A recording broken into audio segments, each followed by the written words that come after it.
जय हिंद साथियों। आप लोगों का हमारे YouTube चैनल पर मोस्ट वेलकम है। हम बीपीएससी टीचर के लिए कुछ सीरीज प्रीवियस ईयर के क्वेश्चन और मोस्ट इम्पोर्टेंट टॉपिक्स को अपने चैनल पर अपलोड कर रहे हैं। आप लोग हमारे YouTube चैनल को सब्सक्राइब कर लीजिए, और जिन्होंने हमारे टेस्ट सीरीज़ को और प्रीवियस ईयर क्वेश्चन को नहीं देखे हैं तो मोस्ट इन्फॉर्मेटिव वीडियो आप लोग देख लीजिए, बहुत ही हेल्पफुल होगा। तो आइए इस सीरीज़ को स्टार्ट करते हैं। इससे पहले हम कुछ कोट्स आपको मोटिवेट करने के लिए बता देते हैं। हमेशा लाइफ में मोटिवेट होते रहिए। हम आज डॉक्टर एपीजे अब्दुल कलाम का कोट्स लाए हैं। छोटा लक्ष्य अपराध है, महान लक्ष्य होना चाहिए। एपीजे अब्दुल कलाम बोलते हैं कि छोटा लक्ष्य अपराध होता है, महान लक्ष्य होना चाहिए। उन्होंने फिर दूसरा कोट्स बोलते हैं, शिखर तक पहुंचने के लिए ताकत की ज़रूरत होती है, चाहे वो माउंट एवरेस्ट का शिखर हो या आपके पेशे का, आपके प्रोफेशन का या आपके कैरियर का। तो फिर आपका हमारे यूट्यूब चैनल पर पुनः वेलकम है। आइए इतिहास से कुछ बीपीएससी प्रीवियस ईयर के क्वेश्चन बने हैं। बीपीएससी टीचर में सिलेबस में उन्होंने इतिहास का डिफ़ाइन किया और आधुनिक भारत का इतिहास लिखा है और राष्ट्रीय आंदोलन लिखा है और सामाजिक विज्ञान, सामाजिक ज्ञान की बातें, जागरूकता की बातें की है उन्होंने।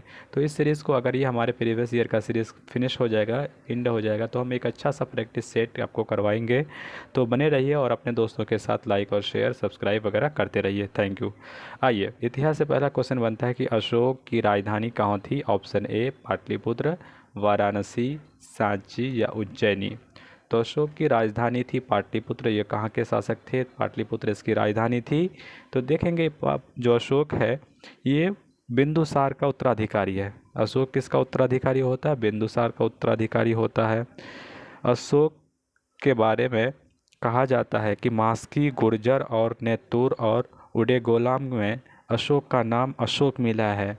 और आपको बता दें कि कुछ ऐसे भी साम्राज्य है जिसकी राजधानी पाटलिपुत्र है, ऐसे जैसे आपको बता दिया अशोक की राजधानी पाटलिपुत्र। इसी तरह नंद वंश जो है, नंद वंश, इसकी भी राजधानी पाटलिपुत्र। इसकी स्थापना करने वाले शासक महापद्म नंद है, इसकी भी राजधानी पाटलिपुत्र ही है।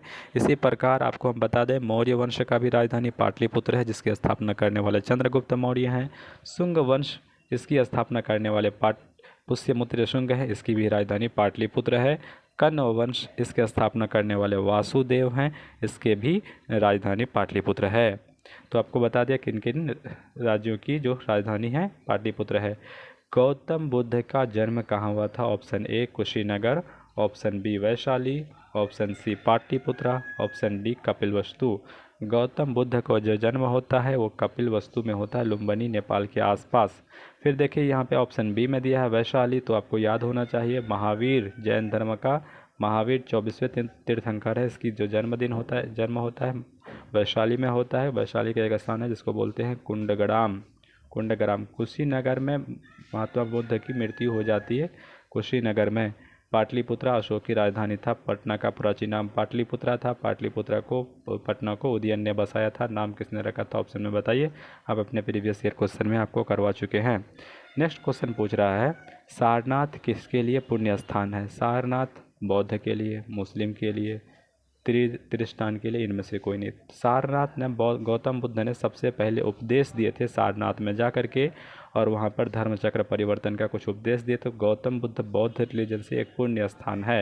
याद रखेंगे गौतम बुद्ध को ज्ञान प्राप्ति बोध गया में होती है, और वो सारनाथ उपदेश सबसे पहले उत्तर प्रदेश के सारनाथ में देते हैं उपदेश, जिसको बोलते हैं। नेक्स्ट आगे देखेंगे कि गांधी जी ने किसको नेतृत्व दिया था? ऑप्शन ए सत्याग्रह, चंपारण सत्याग्रह, ऑप्शन बी असहयोग आंदोलन, ऑप्शन सी भारत छोड़ो आंदोलन, ऑप्शन डी इनमें से सही। तो गांधी जी ने चंपारण का भी सत्याग्रह जो 1917 में ईस्वी में हुआ था, इसका भी नेतृत्व, लीडरशिप किए थे। असहयोग आंदोलन 1920 से 22 के आसपास, इसका भी नेतृत्व किए थे। भारत छोड़ो आंदोलन, अगस्त की क्रांति 1942 ईस्वी के आसपास हुआ है, तो इसका भी नेतृत्व गांधी जी। तो देखिए गांधी जी सबसे पहला सत्याग्रह चंपारण होता है गांधी का। गांधी जी पहला अपने सत्याग्रह का प्रयोग दक्षिण अफ्रीका में करते हैं।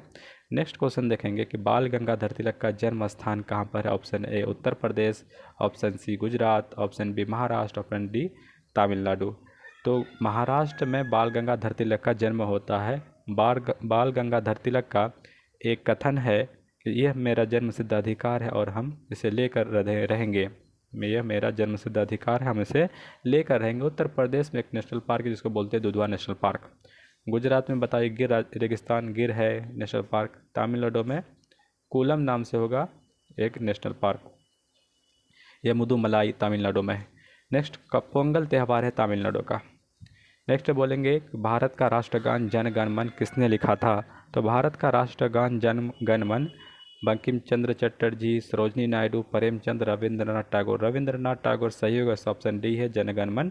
24 जनवरी 1950 को हमारी संविधान सभा जो है इसको अपना लेती है राष्ट्रगान के रूप में। इसके लेखक रविंद्रनाथ टैगोर। आपको बता दें रविंद्रनाथ टैगोर को 1913 ईस्वी में गीतांजलि के लिए नोबेल पुरस्कार दिया गया है।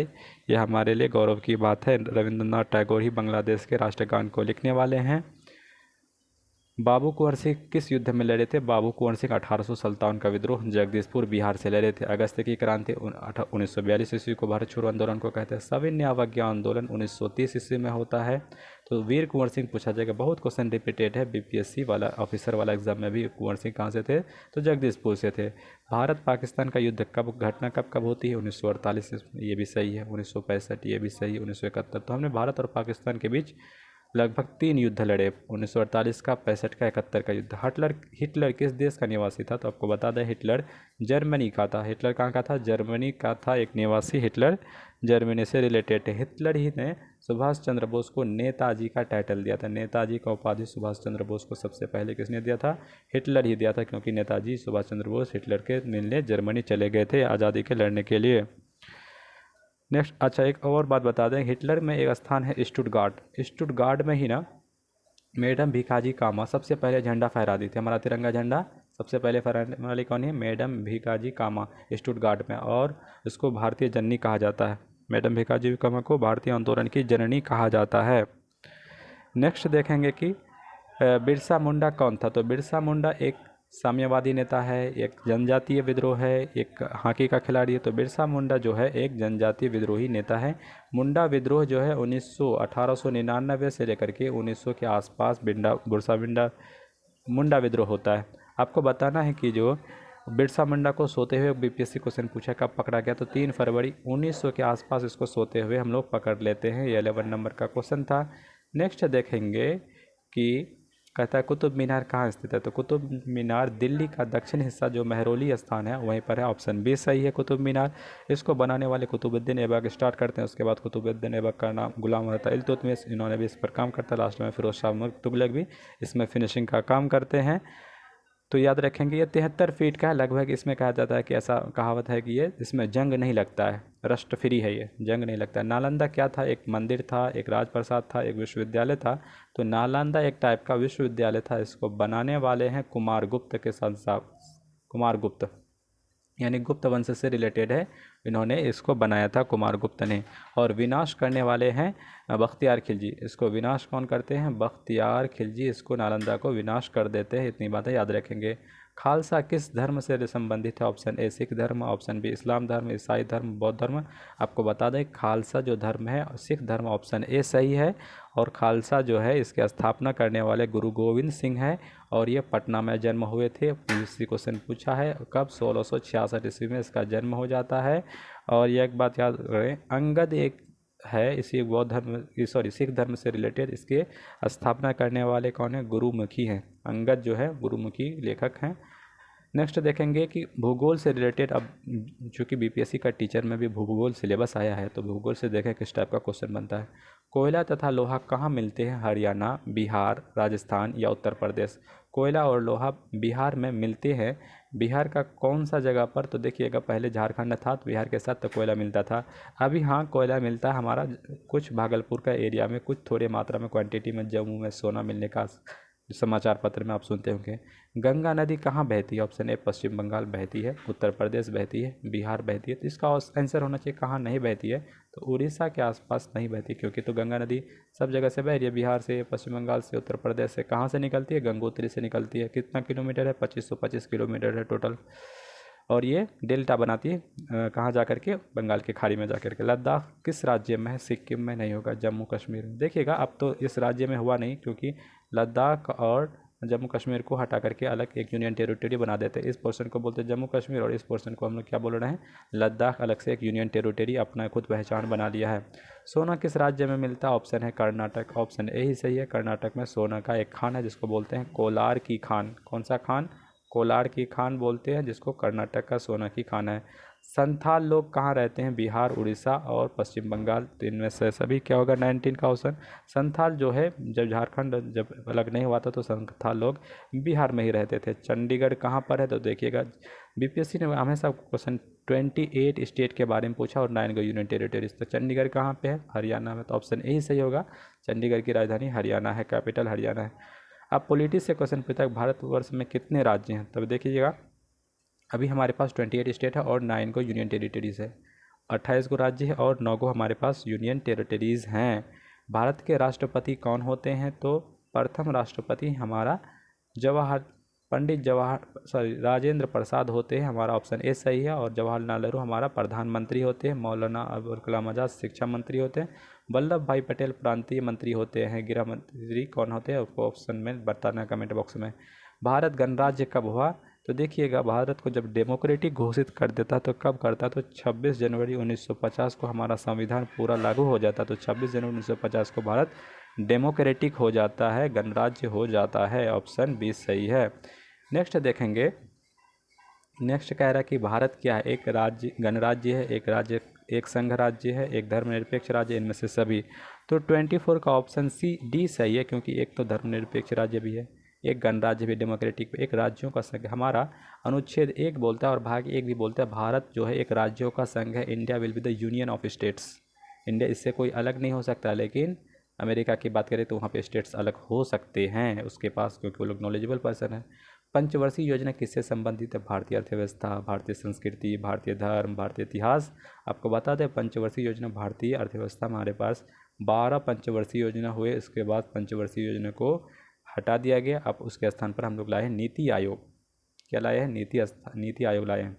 कहता है प्रकाश संश्लेषण के दौरान निकलने वाली गैस कौन सी है, oxygen, nitrogen, carbon dioxide, chlorine. तो प्रकाश संश्लेषण के दौरान निकलने वाली गैस कौन सी है, ऑक्सीजन, ए सही है। आलू के पौधे को में खाया जाने वाला भाग क्या है, तो तना, मूल, पत्ता या फल। तो आलू को जो खाते हैं हम तना खाते हैं, ऑप्शन बी सही है। नेक्स्ट देखते हैं कि दौड़ लगाते समय मनुष्य का रक्तचाप बढ़ जाता है, घट जाता है, ऊपर नीचे होता है, एक समान रहता है। तो दौड़ लगाएंगे तो हमारा ब्लड प्रेशर बढ़ जाएगा। ऑप्शन ए 28 का सही होगा। 28 का ऑप्शन ए, रक्तचाप बढ़ जाएगा, ब्लड प्रेशर। अब क्वेश्चन पूछेगा कि हम लोग दौड़ लगाते हैं तो हमारे बॉडी में ऑक्सीजन की कमी हो जाती है, जिससे हमारे मांसपेशी में दर्द होता है। उसमें एक एसिड बनता है, उस एसिड का नाम क्या होता है, आपको बता दें, उसमें होता है पायरुविक एसिड, जो होता है लैक्टिक एसिड, जिसमें ऑक्सीजन की कमी से अवायवीय शोषण करते टाइम हो जाता है। कोशिका का आनुवंशिक पदार्थ क्या होता है, तो देखिएगा प्रोटीन तो नहीं होता है, कार्बोहाइड्रेट भी नहीं होगा, कोशिका में तो मिलता ही नहीं है, सॉरी ऐसा नहीं है कुछ। डीएनए जो होता है इसका आनुवंशिक पदार्थ है, बताइएगा डीएनए का फुल फॉर्म क्या था, deoxy ribo nucleic acid. Bharat में विभिन्न फलों की खेती के क्षेत्र के हिसाब निम्न क्रम में कौन सा सही है, ऑप्शन इसमें डी सही है। हम लोग उत्पादन में जो आम, केला, नींबू प्रजाति ये अपडेटेड हो गया। अब देखिए करंट ये बजट का डाटा में भारत का, निम्न में से किसका वर्गीकरण सजीव यांत्रिक ऊतक के रूप में किया जाता है, बताइए किसका वर्गीकरण सजीव यांत्रिक ऊतक, वायुतक, फिर कहता है सलेरोतक या सलेसोतक या खम्भ मृदुतक, इसको बोलते हैं ऑप्शन डी खम्भ मृदुतक। ऑप्शन डी सही है। जो जीव अपना भोजन जैव भोजन संश्लेषित करते हैं वे कहलाते हैं। सपोज करिए कि जो जीव अपना भोजन खुद से बनाते हैं उसके स्वपोषी कहते हैं, ऑप्शन ए सही है। ऑटोट्रॉफ्स बोलते हैं। जो दूसरे पर डिपेंडेंट होते हैं उसको परपोषी। परपोषी 3 प्रकार का होता है, शाकाहारी, मांसाहारी, सर्वाहारी। साग सब्जी खाने वाले, सिर्फ मांस खाने वाले, दोनों खाने वाले। पुराने संभोजी तो संपूर्ण को खा लेता है। परजीवी के कारण से हमें मलेरिया की बीमारी होता है। किसान का परम मित्र कहा जाता है, farmer of the friend of the farmer known as केचुआ। क्या ऑप्शन सी सही है।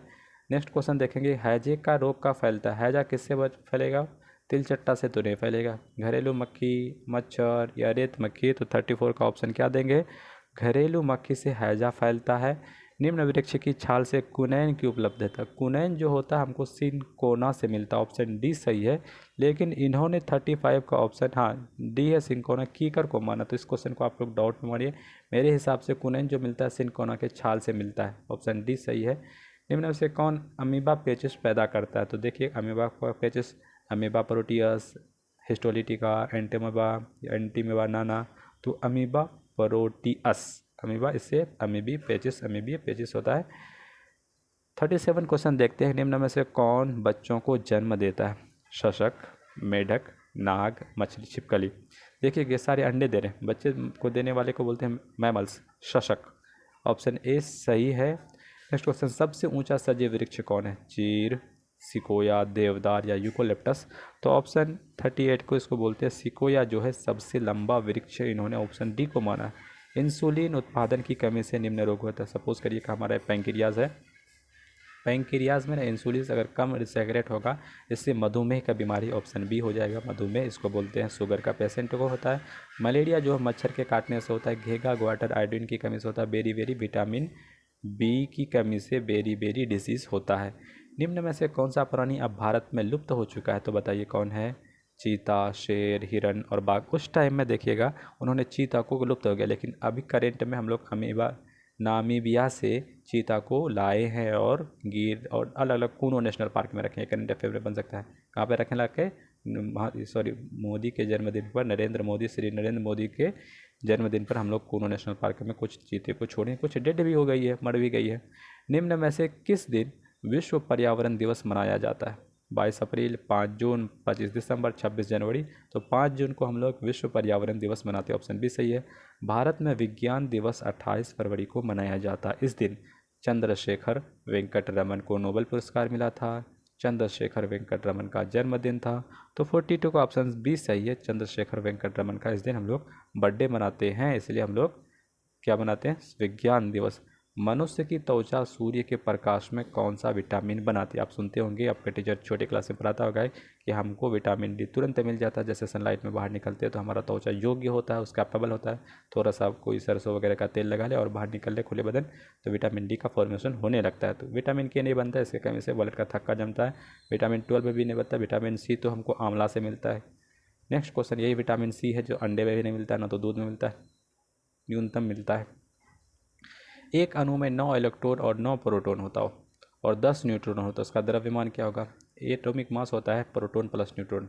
देखिए प्रोटॉन मेरे पास 9 है और न्यूट्रॉन 10 है, 10 प्लस 9 हो जाएगा 19, ऑप्शन सी सही है। एटॉमिक मास बराबर क्या होता है? Proton plus neutron. एक अणु के न्यूक्लियस में हो सकते हैं। देखिए अणु के न्यूक्लियस में जो होता है, ये हमारा सपोज अणु है, इलेक्ट्रॉन चारों ओर चक्कर लगाता है सराउंडिंग में, तो रहता है। और बचा क्या? प्रोटॉन और न्यूट्रॉन। प्रोटॉन और न्यूट्रॉन कहाँ पे? ऑप्शन एक में प्रोटॉन और ऑप्शन दो में न्यूट्रॉन। तो एक और दो सही है। 45 का ऑप्शन बी आपका सही होगा। प्रोटॉन और न्यूट्रॉन न्यूक्लियस में होता है। जब एक लाल फूल को हरे कांच में रखेंगे, देखिए आप छोटे बचपन में एक लाल पेन चला दिए होंगे, आप इसको तो आपको लगा होगा कि अब पिटाई लगेगी, थोड़ी सा आप क्या कर देंगे? Blue pen. थोड़ा सा हम लोग क्या करते हैं? हरा पेन। सपोज करिए कि ये वाला हरा, तो देखिएगा हरा इसको मिलाएंगे तो क्या बन जाएगा? एक काला बन जाएगा। हरा पेन इसी तरह टाइप का होता है, तो मिलाएंगे ये काला टाइप का बन जाता होगा। ये किस टाइप का बन जाता होगा? काला टाइप का। तो ऑप्शन डी है 46 का आप लोग याद रखेंगे। जब लाल और हरा मिलती है कांच में तो देखा जाता है तो ये काला बन जाता है, ऑप्शन डी सही है। काला विवर नाम इसलिए दिया गया कि यह काला विवर इसलिए दिया गया, इसका गुरुत्व इतना अधिक होता है कि यह प्रकाश के तत्वों को अंतरिक्ष प्रसारित होने से रोकता है। नेक्स्ट क्वेश्चन देखते हैं। एक अणु में उच्च ऊर्जा विकिरण पड़ने से एक या अधिक इलेक्ट्रॉन के अपचयन को प्रकीर्णन कहते हैं, आयनीकरण कहते हैं, विद्युत विश्लेषण कहते हैं, प्रवर्धन कहते हैं। ऑप्शन सी है विद्युत विश्लेषण कहते हैं। एक अणु पर उच्च ऊर्जा विकिरण पड़ने से एक या अधिक इलेक्ट्रॉन के अपनयन को विद्युत विश्लेषण कहते हैं। नेक्स्ट देखेंगे, यदि वायुमंडल न हो तो धरती की सतह का औसत तापमान 0 डिग्री हो जाएगा, अधिक हो जाएगा, वही रहेगा या गिर जाएगा। वायुमंडल ना हो तो हमारा तापमान, धरती का औसत तापमान बढ़ जाता है, अधिक हो जाता है। निम्नलिखित में से निम्न प्रकार के विकिरण अधिकतम तरंग दैर्ध्य, सबसे ज़्यादा तरंग दैर्ध्य किसका होगा? तो आपको बता दें, एक ट्रिक होता है VIBGYOR, लास्ट में आर आता है। रेड का तरंग दैर्ध्य बोलते हैं वेव लेंथ, सबसे ज़्यादा होता है 50 का ऑप्शन ए सही है। इसका तरंग दैर्ध्य सबसे ज़्यादा होगा। नेक्स्ट देखेंगे, पृथ्वी सूर्य के चारों ओर घूमती है, इस सिद्धांत को कौन आधार प्रदान करता है? दिन रात का बनना, ग्रहों का लगना, विभिन्न ऋतुओं का होना। तो देखिएगा पृथ्वी सूर्य के चारों ओर चक्कर लगाते, इस सिद्धांत को हम लोग बोलते हैं ऋतुओं का परिवर्तन होना। 51 का क्या बोलते हैं? विभिन्न ऋतुओं का होना, विभिन्न ऋतुओं का परिवर्तित होना। अच्छा बताए रिवॉल्यूशन से क्या बोलता है?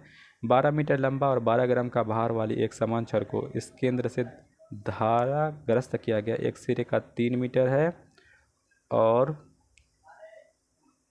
दूसरे सिरे का दूरी पर 10 किलोग्राम भार डाला गया। तो संतुलन बनाए रखने के लिए M1 M2 जो भी हो, इसका फॉर्मूला इस ऑप्शन ए दिया है, आप लोग देख लीजिएगा। बराउनी गति का, फिर से क्वेश्चन सुनिएगा 53 नंबर। बरौनी गति का निम्न में से कौन सा कथन निर्दिष्ट करता है? दरों में संवर्णी गति, यही ऑप्शन सही है। गुरुत्व के प्रभावाधीन दरों में कणों का अवसादन, दरों में सूक्ष्म कणों का यादृच्छिक गति। तो देखिएगा ये भी गति तो सही लग रहा है ऑप्शन, इसको देख लीजिएगा। बरौनी गति में होता है कि यादृच्छिक गति, रैंडम मोशन सूक्ष्म कणों का, या दरों में संवर्णी गति, ये भी तो सही लग रहा है, इसको देख लेंगे अपने स्तर। उन्होंने बीपीएससी ने ऑप्शन ए को सही माना है। नेक्स्ट देखेंगे, निम्नलिखित में से कौन सा सही नहीं है? स्रोत की प्रकृति पर निर्भर नहीं करता है। 54, या जब माध्यम समस्थानिक हो तो प्रसरण की दिशा पर निर्भर नहीं करती। प्रकाश की तीव्रता पर निर्भर नहीं करती। प्रकाश के तरंगदैर्ध्य पर निर्भर करती नहीं करती। तो देखिएगा स्रोत की प्रकृति पर निर्भर नहीं करती है। नेक्स्ट क्वेश्चन देखेंगे, क्वेश्चन अधूरा है। बीटा कण वास्तव में क्या होता है? बीटा कण देखिएगा एक निगेटिव होता है। ये क्या होता है? विद्युत चुंबकीय विकिरण, अनाविष्ट, ये तो आवेश इसमें तो होता है ना, लेकिन नेगेटिव चार्ज अनावेश तो गामा हो जाएगा। न्यूक्लियस के चारों ओर घूमने वाले इलेक्ट्रॉन, रेडियोधर्मी न्यूक्लियस के द्वारा उत्सर्जित इलेक्ट्रॉन, इलेक्ट्रॉन नेगेटिव होता है। तो ऑप्शन डी सही होगा, बीटा कण वास्तव में इलेक्ट्रॉन उत्सर्जित होते हैं। एक घर में लगे दो बल्ब है, एक दूसरे से तेज रोशनी देता है, तो दोनों बल्ब में से किसका प्रतिरोध अधिक होगा? उन्होंने ऑप्शन बी को सही माना, जो चमकीला बल्ब होगा वो उसका प्रतिरोध ज़्यादा होगा। नेक्स्ट क्वेश्चन देखते हैं कि एक ऊंची क्षमता वाली बिजली तार पर एक पक्षी बैठा है। बिजली तार पर ऊंची क्षमता वाला, वो तुरंत मर जाता है? नहीं होगा, उसकी हल्का झटका लग सकता है, ऐसा भी नहीं। वो अप्रभावित रहता है, इस तरह से बैठता है, उसका इलेक्ट्रिसिटी पास नहीं होता बॉडी में। एक अस्थायी चुंबक बनाने के लिए उपयुक्त धातु है। अस्थायी चुंबक में लोहा होता है, ऑप्शन बी सही है। तांबा नहीं होता, इस्पात में नहीं होता है, एल्युमिनियम भी नहीं होता। एल्युमिनियम का अयस्क का नाम क्या होता है? बॉक्साइट होता है। कॉपर का क्यूप्राइट होता है। परिणामात्रों का प्रयोग करिए। देखिए परिणामित्रों का प्रयोग होता है किसमें? केवल डीसी परिपथ में, समकलित परिपथ में, एसी और डीसी दोनों में। तो ऑप्शन ए सही है 59 का। नेक्स्ट क्वेश्चन देखेंगे। नेक्स्ट क्वेश्चन में कहता है शुद्ध सिलिकॉन होता है। सिलिकॉन एक अर्धचालक होता है। तो 60 का ऑप्शन जो होगा संवाहक है, ऑप्शन ए। दूसरा में अर्धसंवाहक, इसको सेमीकंडक्टर बोल सकते हैं। तो ऑप्शन बी सही है। नेक्स्ट क्वेश्चन देखेंगे, सौर कोशिका में प्रयुक्त होने वाला पदार्थ क्या? तो देखिएगा सौर कोशिका में, सोलर सेल में सिलिकॉन का पदार्थ यूज होता है, ऑप्शन ए सही है। निम्न में से कौन आदर्श धातु है? आदर्श आइडियल धातु कौन है? फॉस्फोरस, आर्सेनिक, बिस्मथ या स्ट्रोंशियम। उन्होंने 62 को डी माना है, आदर्श धातु को स्ट्रोंशियम माना है। नेक्स्ट देखेंगे, जल की कठोरता को मापा जाता है, ऑप्शन ए ईडैट तरीके से, वाष्पीकरण क्रिया द्वारा, संवहन तरीका से, इनमें से सभी से। तो 63 का ऑप्शन उन्होंने ईडैट तरीका से माना, जल की कठोरता को मापा जाता है। कठोर जल का फॉर्मूला होता है D2O, इसको बोलते हैं ड्यूटेरियम ऑक्साइड। रेडियो सक्रियता का जो आविष्कार किया है किसने किया? Option A madam Curie, Pierre Curie, Henri Becquerel, Rutherford तो प्रोटीन से रिलेटेड है, गोल्डस्टीन भी किया है। तो हेनरी बैकुरल जो है इन्होंने रेडियो धर्मिता का आविष्कार किया, ऑप्शन ए सही है, सी सही है, सॉरी थोड़ा माफ़ कीजिएगा। एक रेडियोधर्मी तत्व की अर्धायु 20 मिनट है, उसकी 1 ग्राम मात्रा को 0.25 ग्राम तक घटने का समय लगता है। इन्होंने ऑप्शन 65 का 30 minute, option B 40 minute, 60 minute या डी 65 को उन्होंने दिया है ऑप्शन बी 40 मिनट्स। इसको देख लीजिएगा, अर्धायु से रिलेटेड है, केमिस्ट्री का फॉर्मूला अप्लाई होगा 1/2 वाला। फिटकरी गंदे पानी को शुद्ध करता है। देखिएगा फिटकरी में स्कंदन होता है। सपोज करिए कि गंदा पानी ले लीजिए, इसके बाद फिटकरी डाल लीजिए, ये क्या करेगा? कुछ देर के बाद सारे गंदे पार्टिकल्स को थोड़ा बैठने के लिए देगा, सारा इसमें स्कंद हो जाएगा, बैठ जाएगा। इस प्रोसेस को बोलते हैं कोगुलेशन, स्कंदन। नेक्स्ट देखेंगे, प्रतिरक्षी होते हैं। कौन प्रतिरक्षी होते हैं? ऑप्शन ए कार्बोहाइड्रेट, जैसा कुछ नहीं होता। प्रोटीन जो होता है प्रतिरक्षा होता है, हीलिंग का काम करता है, हमको बॉडी बिल्डिंग का भी काम कर सकता है। नवजलीन एक पीराहारी है, ऑप्शन ए ही सही है। नवजलीन एक मतलब दवाई का नाम, मेडिसिन का नाम दे दिया। नायलॉन एक टाइप का क्या होता है? विनायक ऐसा कुछ नहीं होता है, पॉलीएमाइड होता है। ऑप्शन बी सही। नायलॉन एक टाइप का क्या होता है? पॉली का एमाइड है। कोशिका में ऊर्जा संचित रहता है किसके फॉर्म में? एज एटीपी के फॉर्म में। आप देखे होंगे एटीपी बनता है, एएमपी नहीं बनता है, एडीपी भी नहीं बनता है, इनमें से कोई नहीं। एटी के फॉर्म में हम लोग बोलते हैं 38 एटीपी, 2 एटीपी, ऐसा पढ़े हैं हम लोग बायोलॉजी में जब आप लोग रेस्पायरेशन पढ़ रहे थे, श्वसन पढ़ रहे थे। निम्नलिखित में से सबसे अधिक लचकदार पदार्थ क्या होता है? सबसे ज़्यादा लचकदार इलास्टिसिटी जो होता है इस्पात में होता है, तो देखेंगे इस्पात ऑप्शन में है। हाँ, ऑप्शन डी में इस्पात है, तो सबसे ज़्यादा लचकदार इलास्टिसिटी स्टील में होगा। निम्नलिखित में से कौन केवल एक तत्व से निर्मित होता है? तो केवल एक तत्व वायु, तो मिश्रण होता है बहुत सारा कांच। तो देख लीजिए हीरा जो है शुद्धतम तत्व है और एक तत्व से निर्मित होगा। 72 का ऑप्शन सी सही होगा। हीरा के बारे में कहा जाता है कि यह सबसे कड़ा पदार्थ है, सबसे हार्ड पदार्थ है। निम्नलिखित में से कौन सी गैस वायु का प्रमुख घटक है? वायु में सबसे ज़्यादा नाइट्रोजन गैस होता है। ऑप्शन ए सही है। नेक्स्ट देखेंगे लोहे को इस्पात में बदलने के लिए कौन सी धातु मिलाई जाती है? रंगा, मैग्नीज, कैडमियम या निकेल। लोहे को इस्पात में बदलने के लिए निकेल मिलाई जाती है। ऑप्शन सी सही है। बिजली का बल्ब का तंतु बना होता है टंगस्टन से। आपने देखा होगा, सपोज करो कि ये बिजली का बल्ब है, यहाँ पे टंगस्टन का बल्ब, टंगस्टन का एलिमेंट यूज़ होता है। अब विविध देखेंगे अरुणाचल प्रदेश कहाँ पे? तो भारत के उत्तर पूर्व में है। ऑप्शन बी सही है, ये उत्तर पूर्वी राज्य है। सेवन सिस्टर शेख हसीना क्या करती हैं? तो देखिएगा एक मतलब बांग्लादेश की जो है एक प्राइम मिनिस्टर है। पोखरण किसके लिए प्रसिद्ध है? तो अणु विस्फोटक। ऑप्शन सी सही है, क्योंकि पोखरण में आपको बता दें, पोखरण में 1974 ईस्वी में हम लोग एक क्या किया, टेस्ट किए, न्यूक्लियर टेस्ट। तो अणु विस्फोटक ऑप्शन सी सही है। कोफी अन्नान कौन है? अभी देखिए ये नाइजीरिया के राष्ट्रपति हैं तो उस टाइम में। ये करंट अफेयर का क्वेश्चन था। कौन सा राज्य मधुबनी के लिए विख्यात है? तो बिहार में मधुबनी है, इसमें सबसे ज़्यादा मछली का उत्पादन होता है। ऑप्शन ए सही है। तमिल समस्या किस देश में? देखिए तमिल का एक बोलते हैं श्रीलंका की एक समस्या है, वहाँ पे मछली से पालन से रिलेटेड है, उसको बोलते हैं तमिल ईलाम। नेक्स्ट देखें क्वेश्चन नंबर, और कुछ ही क्वेश्चन है। अगर ये वीडियो आपको पसंद आता तो सब्सक्राइब करिए। दक्षिणी ध्रुव क्या है? एक महादेश, बिल्कुल सही। हमारे पास 7 महादेश है, Asia, Africa, Europe, north America, south America, Australia and Antarctica. तो दक्षिणी ध्रुव भी एक टाइप का महादेश है। कालिदास ने क्या लिखा? तो कालिदास ने शकुंतला लिखा। ऑप्शन ए सही है। नेक्स्ट क्वेश्चन देखेंगे सीवी रमन कौन थे? तो सीवी रमन एक विख्यात लेखक नहीं थे, संगीतकार नहीं थे, नेता भी नहीं थे, एक वैज्ञानिक, विख्यात वैज्ञानिक थे, फिजिशियन थे। ऑप्शन डी सही होगा। रामचरितमानस के लेखक कौन है? तो रामचरितमानस के लेखक जो हैं कालिदास सही है। सॉरी कालिदास बोलते हैं, तुलसीदास होगा। ऑप्शन ए से कालिदास ने तभी बता दिए। शकुंतलम इन्होंने लिखा है। कबीर के दोहे आपको फेमस है। कबीर का कथन को बीजक बोलते हैं। नानक तो आपको बता दिया, गुरु नानक का पैदाइश बर्थ प्लेस हमारा पटना में होता है। राजगीर कहाँ? तो राजगीर बिहार में। ऑप्शन डी नालंदा के आसपास है। नेक्स्ट देख लेंगे ज्ञानपीठ पुरस्कार किस लिए दिया जाता है? देखिए ज्ञानपीठ पुरस्कार लिटरेचर के फील्ड में देते हैं, सिनेमा में दादा साहेब फाल्के देते हैं, खेलकूद में ध्यानचंद का पुरस्कार देते हैं, राजीव गांधी का भी पुरस्कार देते हैं। उसका नाम बदल के क्या कर दिया? कमेंट बॉक्स में लिखें, ध्यानचंद के नाम से कर दिया। अमर्त्य सेन किसके लिए पुरस्कार मिला? देखिए अमर्त्य सेन जो है ये हमारे भारत का मुल्क है, तो ये अर्थशास्त्र में, इकोनॉमिक्स में, वेलफेयर के लिए इसको नोबेल पुरस्कार दिया गया था 1997-98 के आसपास। नेक्स्ट देखते हैं कि जमशेदजी टाटा क्या है? एक क्या कहता है? भारतीय उद्योग को प्रोत्साहित करता है। ये सही है, उन्होंने भारतीय उद्योग को प्रोत्साहित, आपको बता दें जमशेदजी टाटा 1907 ईस्वी में टाटा स्टील फैक्ट्री का स्थापना करते हैं और हमारे इसमें योगदान देते हैं। तो 89 का ऑप्शन ए ही सही है। 89 का ऑप्शन ए से। हज करने के लिए मुस्लिम कहाँ जाते हैं? तो हज करने के लिए मुस्लिम बेरूत, तेहरान नहीं, काबुल नहीं, मक्का जाते हैं, सऊदी अरब जाते हैं। ओडिसी क्या है? एक संगीत है, एक मूर्ति है, एक चित्रकला, एक नृत्य कला। ओडिसी जो एक मतलब क्लासिकल डांस में आता है, क्लासिकल डांस में एक नृत्य की कला है। नेक्स्ट देखेंगे उड़ीसा का विश्वनाथ आनंद क्या खेलते हैं? तो देखिए एक शतरंज के खिलाड़ी, आपको और सारे शतरंज खिलाड़ी का नाम बताना है। क्रिकेट का तो आप मशहूर है। फुटबॉल में एक कप मिलता है, संतोष ट्रॉफी। पंडित रविशंकर क्या है? एक सितार प्लेयर। तो ऑप्शन कहाँ पे सितार लास्ट में दिख रहा है, तो एक सितार प्लेयर, 100 से शंकर, 100 से सितार। 94 नंबर क्वेश्चन देखेंगे, निम्नलिखित से क्रिकेट विश्व कप कब जीता था भारत ने? 1983 के आसपास हम लोग ने 1992 में दिया 94 का ऑप्शन।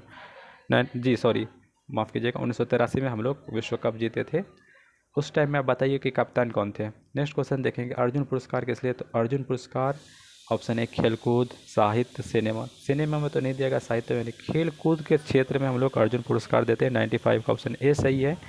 मलयालम भाषा कहाँ बोलते हैं? मलयालम देखें कर्नाटक, केरल, तमिलनाडु, आंध्र प्रदेश। तो कर्नाटक में नहीं मामिल, तो मलयालम ज़्यादातर हम लोग केरल में बोलते हैं। 96 ऑप्शन बी सही है। संतोष ट्रॉफी आ गया, फुटबॉल से रिलेटेड है, हम आगे बताएं आपको। फुटबॉल से रिलेटेड क्रिकेट में है ईरानी ट्रॉफी। कौन सा ट्रॉफी? ईरानी देवघर ट्रॉफी। हॉकी से आपको ट्रॉफी का नाम बताना। टेबल टेनिस में भी पूछा है, डेविस कप। और आपको बताना सही कौन सा होगा। कम्युनिस्ट पार्टी कहाँ शासन कर रही है? तो अभी भी कम्युनिस्ट पार्टी केरल के आसपास में दक्षिण भारत में शासन कर रही है। तो ऑप्शन ए सही दिया था 98 का, तो आप मान लीजिएगा। उन्होंने अभी दिया पश्चिम बंगाल में दिया था, तो अभी पश्चिम बंगाल में नहीं होगा, अपडेटेड होगा। हाल ही में 1998 में संयुक्त राज्य अमेरिका कहाँ पर बमबारी किया? 1998, तो 99 का ऑप्शन बी दिया था, यूगोस्लाविया में। अभी कहाँ पे बमबारी कर रहा था, तो आपको अपडेट करना है। सपोज करिए कि इससे पहले अफगानिस्तान में करके भाग गया। सद्दाम हुसैन कहाँ में शासन करते थे, कहाँ के शासक थे? तो ईरान नहीं होगा, सऊदी अरब भी नहीं होगा, ये इराक के शासक थे। हमने 100 क्वेश्चन को लिमिटेड टाइम में और ऑप्शन के साथ कर दिए। अगर ये वीडियो आपको अच्छा लगता है तो अपने दोस्तों के साथ शेयर करिए और थोड़ा सा सब्सक्राइब कर लीजिए हमारे वीडियो को अपडेट्स पाने के लिए। थैंक यू सो मच, धन्यवाद।